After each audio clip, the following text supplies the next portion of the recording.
It's week 3 of the XFL, and we're breaking down the slate like nobody does because we got some of the best experts around. We got RJ White, who went 7-1 in the first 2 weeks picking games from SportsLine, joining us. We got Emory Hunt joining us from The Athletic and SportsLine as well. He gives you some of the great plays to play for DFS. And our guy, Ben Gretch, is going to break down the tiers and rankings for week number 3. You can check that out on CBSSports.com, but you want to check it out right here on Fantasy Football Today.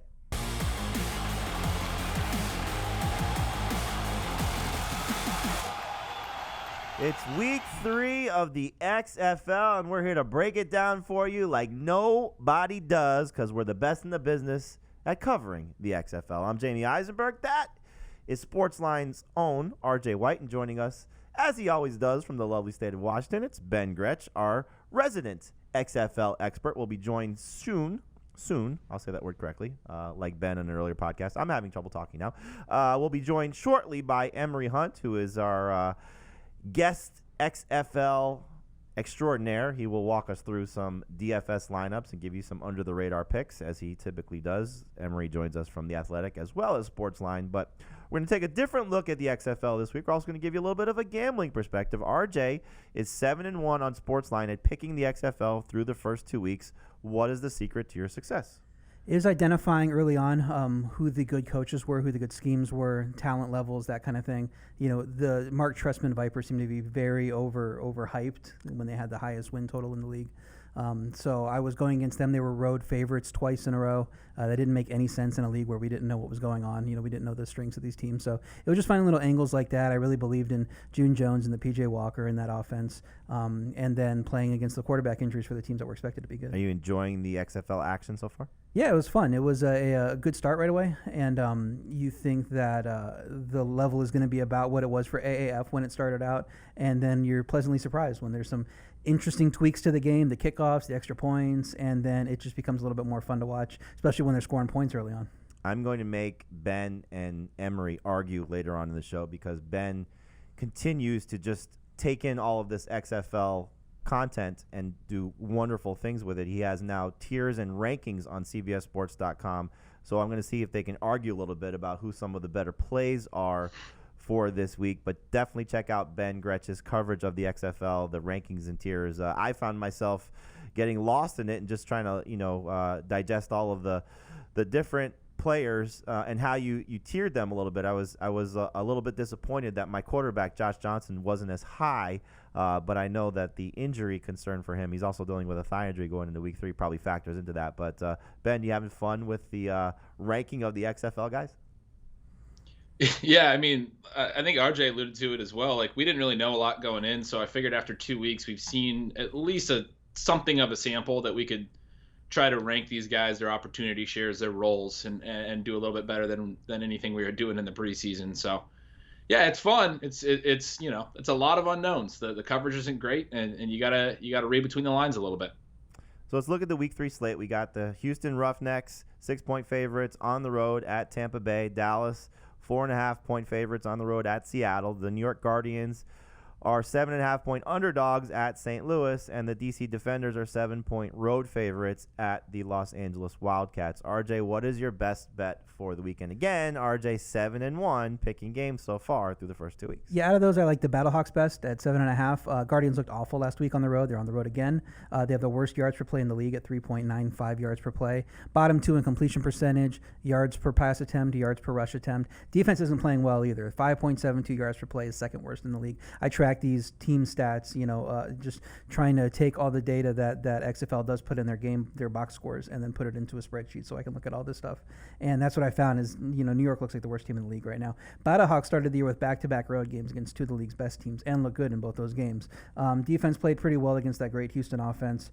Third down, St. Louis offense is first in the league at 17 of 31. The defense is tied for first at 3 of 20. So they know how to get it done and that money down. So I expect this game's going to be something like 24-6, 27-6, and Battlehawks are going to run away with it. I don't think that 7's out there a lot of places. I know William Hill has the line at 10. So if you're going to look at that number, I kind of like the value on LA hosting the DC Defenders cross country at +8. I think that line's way too high for these teams. I don't think the talent is that much disparate in that. Have we found out, Ben, who's going to be the quarterback for New York? Because after what happened with Matt McGloin this past weekend, in week 2 where he was pulled after his comments. Who's going to be the quarterback for New York this week? I have not seen. I'm guessing McGloin. He kind of just came out pretty late when the game was out of hand. I would prefer to see Marquise Williams, who is kind of more of a dual threat, more exciting player, and made a couple plays. Had some very small sample, made a nice run on a fake punt earlier in the game, and was good in the AAF last year as well, and also at UNC where he started over Mitch Trubisky, which was the big note on Twitter when he came in. So we're going to spend some time with Emory Hunt looking at some under-the-radar picks for DFS, but we're going to spend some time with RJ now looking at some of the more expensive plays, and Ben and RJ can give you some of the guys that they like. So we'll start with the quarterback. These are prices based on DraftKings. P.J. Walker, no surprise, the most expensive quarterback at $11,500. Cardell Jones, not far behind at $10,800. Landry Jones, $10,600. Jordan Ta'amu, $10,100. Josh Johnson, $9,200. And Matt McGloin, $8,500. So, RJ, is there a quarterback from that list that you think is just a no-brainer must-play? Could be P.J. Walker no matter the price, or could it be one of these lesser expensive guys, again, like a Josh Johnson or maybe Ta'amu as well? Yeah, I think you hinted earlier that he's your favorite too, but I like Josh Johnson this week. I thought he got in a nice rhythm in the second half. These guys coming off an injury, they haven't got any practice time, haven't got any playing time. It's going to take them a little bit, so you can't expect what you see at the beginning of these games with him and Landry Jones is what you're going to see moving forward. That offense was 7 of 13 on third down. It's way better than it was in week 1. So I think he can stay on the field, he can extend drives and keep picking up stats for you. And that LA defense is horrendous. He's going to need to stay aggressive and keep scoring points. DC's had the top D so far, but they played 2 home games against the worst offenses in the league. So I'm not ready to put them as like the number 1 best defense in this league for the whole season. I think it's just a small sample size, and they got the most advantageous situation they could have. So people will shy away from him because of the injury, because of the matchup, because the perception of DC being so good in tournaments. I think you want to go with him because he's going to be the most underrated, lesser-known player. I like it. He's my seasonal quarterback for XFL, where I'm dominating the Ben Gretsch League 2-0 so far. Ben, what about the quarterbacks for you? Is there somebody that stands out maybe aside from Josh Johnson? Yeah, I like Johnson. I think there's a few names you can look at this week. I'll take Cardell Jones on the other side of that game. I think RJ hit it on the head. LA's defense is bad, and if Johnson plays well, could very well be Jones who winds up with the better quarterback stat line. Jones has been very efficient through 2 games, has shown some rushing upside, has very good receivers. DeAndre Tompkins came back last week and looked good. He's been hitting Eli Rogers a ton. Rogers has been very efficient on the targets he's been getting in kind of the intermediate and shorter range of the field. And then Rashad Ross, 7 targets, has already 150 receiving yards on just 7 targets. Hasn't even played a ton yet, but has been very, very efficient as well down the field. So a lot of weapons for him. Really like him in a game where I agree with RJ. LA should make this a game, and that will help both quarterbacks. Let's get some high scoring and a lot of throwing, a lot of production from Josh Johnson. I got a big matchup with Chris Towers, who's also 2-0. Favorite running back for this week, I'll give you the prices here. James Butler, $8,500. Cameron Artis-Payne, $8,300. Matt Jones, $7,500. Donnell Pumphrey, $7,000. Jarrell Presley, $6,800. And Lance Dunbar, $6,600. Again, these are the prices for DraftKings. RJ, running backs just have not been very good. Now, last week we had some good performances. Cameron Artis-Payne was the best. Matt Jones scored on a 25-yard pass. But for the most part, we have just not seen running backs producing. Is that something that may change in week 3? It could. My favorite play the first 2 weeks was a guy that wasn't a running back. It was Nick Holley, but he was classified as a running back, and so I like slotting him in there because you get that extra receiver in there to help. He's in my lineup now. I think I actually might have him in too. We'll get to that at the end. But so out of those options, I'm also going a little bit cheaper than the top guys and going Lance Dunbar. Love how much work he gets in the passing game. He hasn't scored a touchdown yet, but he still managed 12 and 13 points on DraftKings the first 2 weeks. So you're getting a nice little base level of production because he's going to get 6 to 7 targets every game. And Seattle's allowed 3 completions of 10-plus yards to running backs in the first 2 weeks, and they haven't really had that many attempts go against them. It seems like every time they're giving up these chunk plays to running backs. So, and the weather might be a little bit of a factor in Seattle this week. I think early in the week it was projected to rain. Coming now later in the week, I don't know that it's going to be that bad, but if that's the case, they're going to lean on the short passing game a little more, and take a little bit fewer risks. So I think he gets a lot of targets. I think he's going to give you a nice base level of production where some of these other running backs could get you 20 points, could get you 2 points. You just don't know. Lance Dunbar in Tier 2 for Ben Gretsch in his rankings. Ben, again, what about you? Butler, Artis-Payne, Matt Jones, Pumphrey, Jarrell Presley, or Dunbar as well? Who are you looking at from the running back spot? Yeah, Dunbar's definitely one. I'm looking to pay down as much as I can at running back because DraftKings has tightened up their pricing quite a bit this week, and the top quarterbacks are more expensive. The top receivers are going to be a little bit more expensive, and it makes it challenging. So I'm hoping that we get some value open up at running back, potentially Larry Rose. Elijah Hood has been banged up for LA. He's very cheap. Would be too cheap to not play at his price tag, but of these high price guys, I don't really want to pay up for the highest price guys. I agree that Cameron Artis-Payne is, should be priced where he is. I just don't want to pay that for him. I like Dunbar for the reasons RJ said. Very involved in the passing game. Hasn't even scored yet, but has hit double-digit points in both games. Donald Pumphrey would be the other one I would point out, though, on this list. He looks pretty clearly ahead of Jarrell Presley at this point, but their pricing is almost identical because Presley was priced higher and seemed like potentially the lead back coming into the year. But Pumphrey has pretty much been DC's lead back, and so he's a guy that I'll definitely have some exposure to. The more exciting position to discuss is the wide receivers because these guys have actually popped, and in some cases, like Cam Phillips and Nelson Spruce, put up some very big numbers. Emory Hunt was all over Cam Phillips before the season started, so I drafted him in our seasonal XFL league. Phillips is the most expensive guy at $11,100. Again, DraftKings pricing here.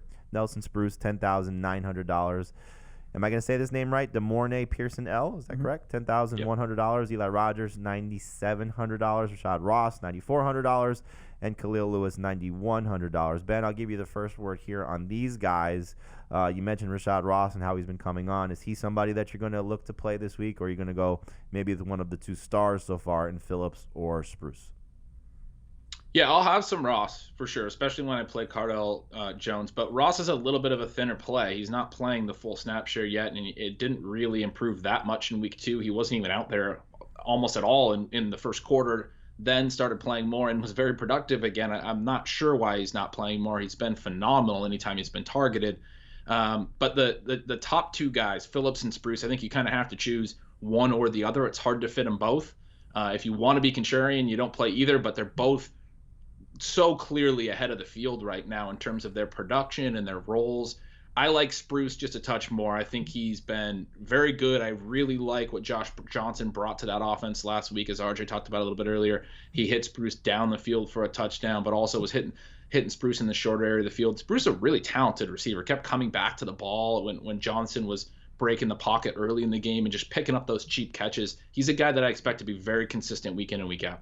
And Phillips is dealing with an ankle injury. This, according to DraftKings, they have him listed as questionable, so we'll see if he's able to play, to not practice on Wednesday with that injury. RJ, what about you at the wide receiver spot? Just let me run over the names again real quick. You got Cam Phillips as the most expensive guy at $11,100, followed by Nelson Spruce, DeMornay Pearson-L, Eli Rogers, Rashad Ross, and Khalil Lewis. Who is your favorite guy? Yeah, I'm with Ben here. Nelson Spruce. I'm taking Johnson as my quarterback, so I'm obviously going to stack him with Spruce. Target monster in the first 2 games, 24 targets. Safest option on the board, I think, especially with Phillips' injury. Efficiency shot up with Johnson at quarterback. His yards per catch jumped over 5 yards last week. I think it was 5.4 yards better. And he scored twice. Having Johnson really opens up the offense, and he's the unquestioned number 1 guy. That DC defense got lit up a bit in week 1 by Austin Prohl, who scored 2 touchdowns against them, 88 yards in that game too. I think that's kind of the floor for Spruce. I don't know if he scores twice because his touchdowns can be a little hit or miss, but 88 yards seems to be like the floor for him. It's going to be interesting to see if these stacks are worth it. Ben, we're going to spend some time talking about our lineups, but while we're on these wide receivers, is there a favorite stack? Is it Johnson Spruce for both of you? Is that kind of the way you're going to go? Yeah, I mean, I think that's a good stack. I'll say for tournaments, which is when you're kind of looking at these stacks, I'll take Jones and Ross. I mean, I think that's a stack that has a lot of upside. If Ross gets more snaps this week and more targets finally, and I think he has definitely the potential for a 100-yard, 2-touchdown type game. How about you, RJ? Yeah, I'm going to go LA as my best one. I do like the possibility of getting a DC stat going with Phillips' injury because you can get guys like DeAndre Tompkins, who's a lot cheaper than he should be on the site. I'll talk about him a little bit later when we get to that part of the pod. But yeah, I would say my top play is Spruce and Johnson. I just don't know that there's a secondary option that I'm too comfortable with in that, but definitely locking those 2 guys in. Are you anticipating Phillips not playing? Or just the fact that he's missing practice? I think he missed practice, and that's something you have to be worried about. I mean, if he was okay to play, he'd be limited at least. So At this early in the week, we're talking Thursday. I haven't seen the Thursday injury report, but Wednesday he missed practice, so we'll see how that goes. But if he's questionable going into the game, then that's going to open up targets. Okay. And I'm just unfamiliar with this. Is the injury report work similar to the NFL? Are they doing some of the same things of, Friday for the Sunday games, Thursday for the Saturday Right. games? They don't have it broken down by a day by day that I've seen, but they do put out the final injury report and the final designations. I believe it's the day before, either the day before or 2 days before. Okay. I kind of do a roundup on Friday and look for them all. Okay, so keep an eye out on the injuries for Phillips, for Johnson. Hopefully those guys are healthy because, again, they have the chance to put up some big numbers this weekend. We're going to take a short break right now. When we come back, Emory Hunt will be joining us, our XFL expert for The Athletic and our SportsLine contributor. Stay right here.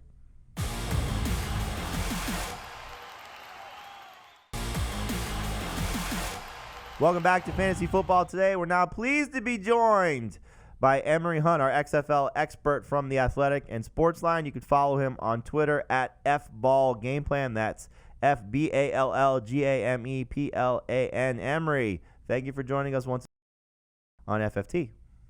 Well, I appreciate you guys having me on. It's almost like it's a weekly thing. It is a weekly thing. This is week 3 of the XFL. You've done a great job breaking down the first 2 weeks.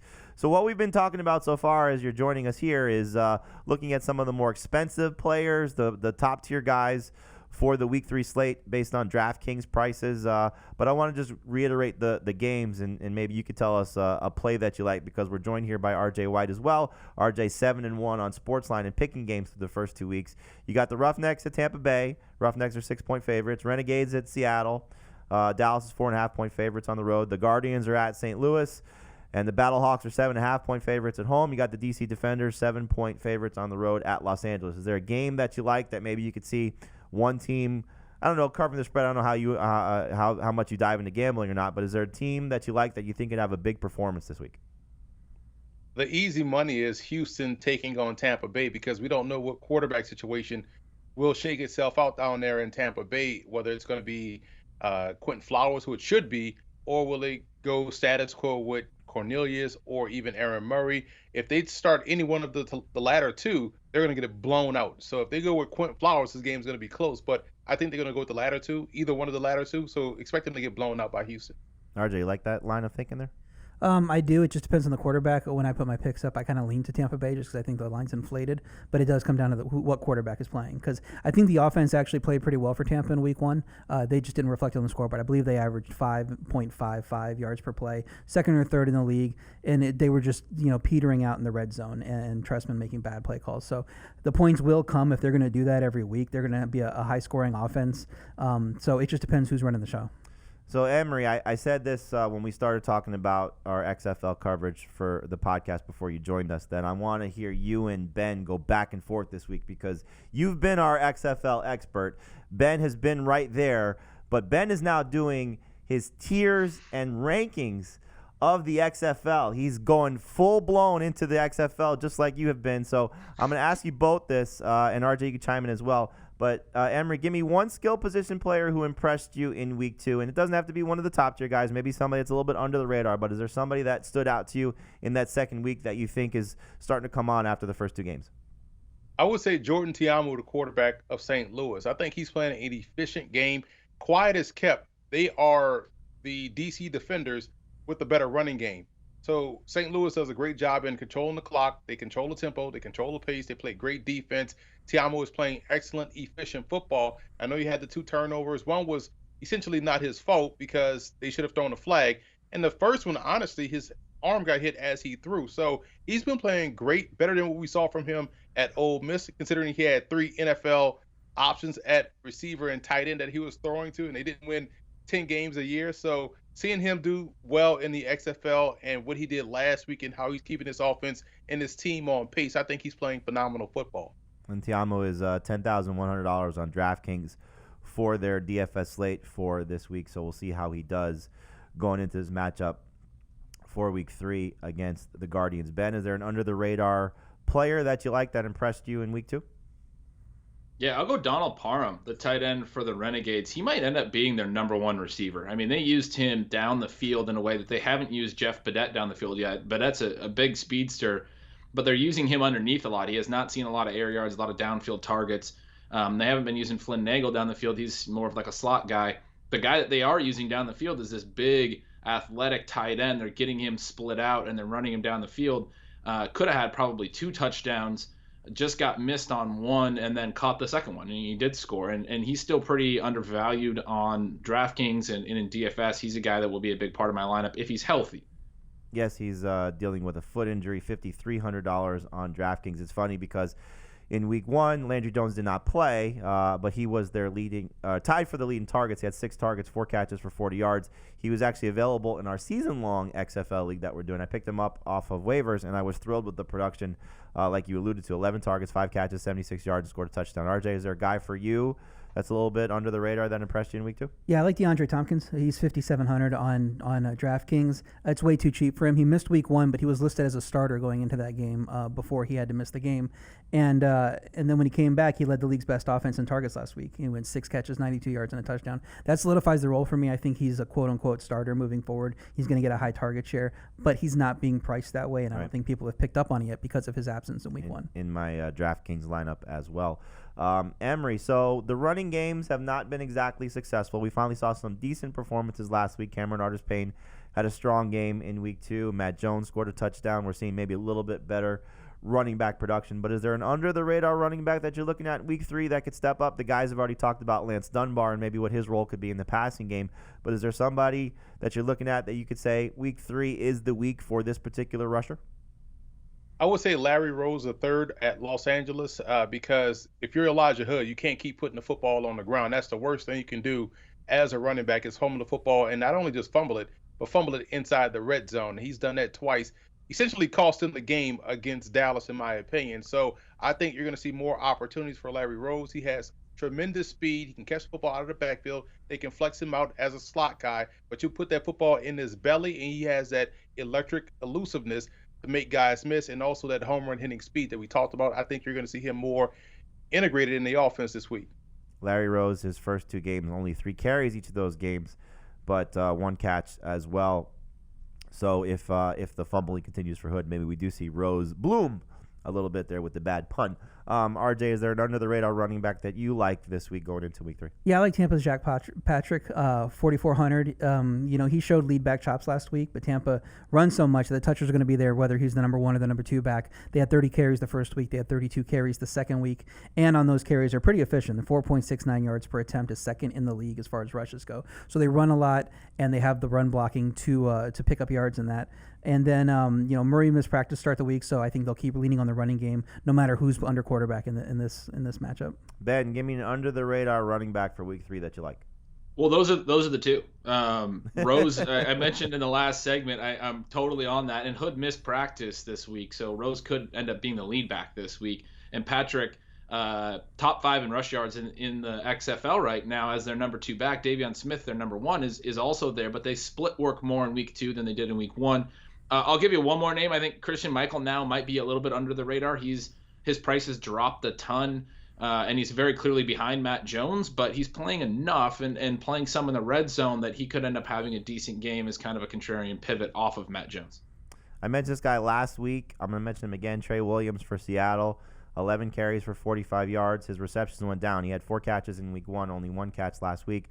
But I do think that he's going to get enough work that at $5,000, you could take a look at him if you're so inclined to go a little bit cheaper at the running back position. But Trey Williams is somebody that intrigues me on top of the couple of guys that you mentioned. All right, Emory. So the wide receivers have been the stars so far of the XFL, at least from a skill position standpoint.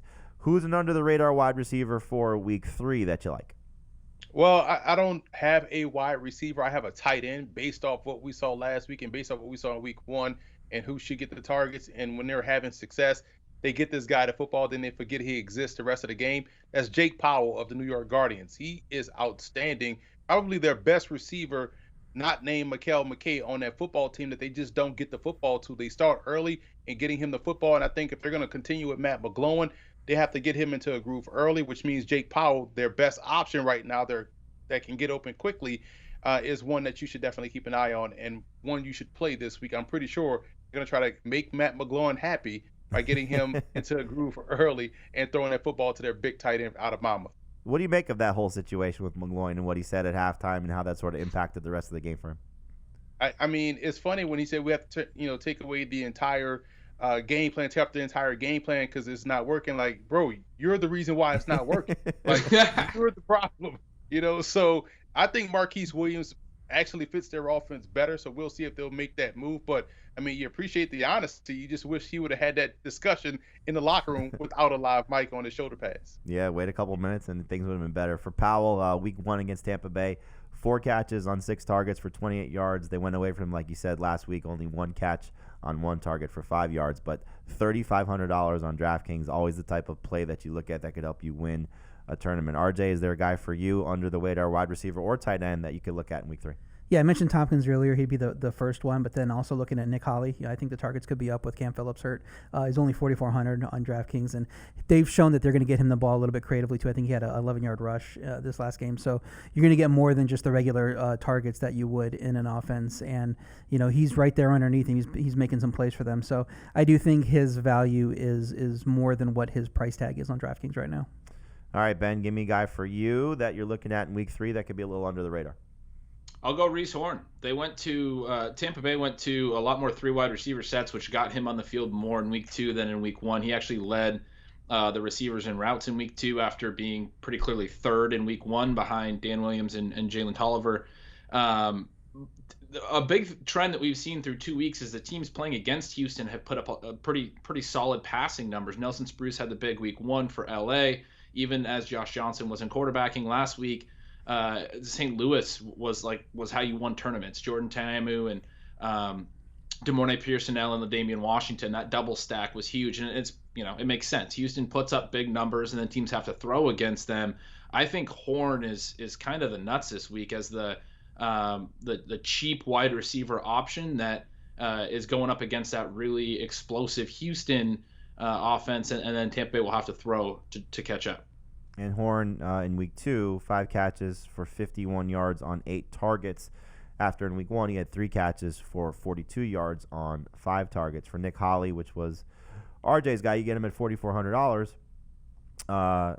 Did a nice job in his first 2 games as well. And I think you alluded to this, the fact that he was able to do some things carrying the ball also. 1 carry for 11 yards, but 3 catches for 41 yards on 5 targets in week 2 after he had 4 catches for 50 yards in week 1. All right, so Emory, you've done a nice job giving us some defenses that could perform well through the first 2 weeks. And here's the pricing on DraftKings. I'm going to start with the highest to lowest. You got the Roughnecks at $5,200. You got the Defenders at $4,700. The Renegades at $4,200. The Guardians $4,000. Battlehawks $3,700. Dragons $3,300. The Wildcats at $3,000. And the Vipers all the way down at $2,800. Is there a defense you think that could stand out this week? And the cheaper the better, Emory, in terms of helping us set our lineups. Yeah, unfortunately, I'm going with the Houston Roughnecks defense because all those numbers that RJ threw out there, those wonderful numbers, they happen when Quentin Flowers is in the game at quarterback. He's the reason why the run game works because you have to worry about the mobile quarterback. So those guys are seeing advantageous looks on the front side of the play, those running backs, which is why both guys are having success. Then they just take him out in the red zone, which they are not supposed to do, and that's why they can't score points. So I think we'll see what looks to be a very good Houston defense this week because I don't expect Mark Trestman to go with the right quarterback. I think he's still going to toss out Cornelius, and I think you're going to see this Houston Roughnecks defense play a little bit better because they're playing probably the worst of the 3 quarterbacks out there in Cornelius, who's still trying to find his way as a pro quarterback. Ben, you agree with that? You're going to go with the Roughnecks as well? I think the Battlehawks are going to be the defense that get a lot of ownership. They're the only home favorite. I look at home defenses. I tend to lean towards when I'm building lineups. They're cheap for some reason. I think they might be the most talented and best defense in the league. They've been pretty darn good through 2 weeks, considering they've went up against Dallas and Houston. Now they're getting New York in their first home game, their home opener. I expect the St. Louis crowd to be very rowdy. They're excited to have a football team back. So the Battlehawks, I think, are kind of the easy option. I do like the Roughnecks as kind of a pivot off of that, a way to get away from the ownership. But the Battlehawks, I think, will be the defense that people are going to gravitate towards. Yeah, I'm on the Battlehawks as well. I think their struggles so far is a product of the schedule at Dallas, out at Houston. Most teams are going to look bad in those situations. They get to host a bad Guardians offense that's last in the league in yards per play. They're also 2 for 21 on third down, easily the worst in the league.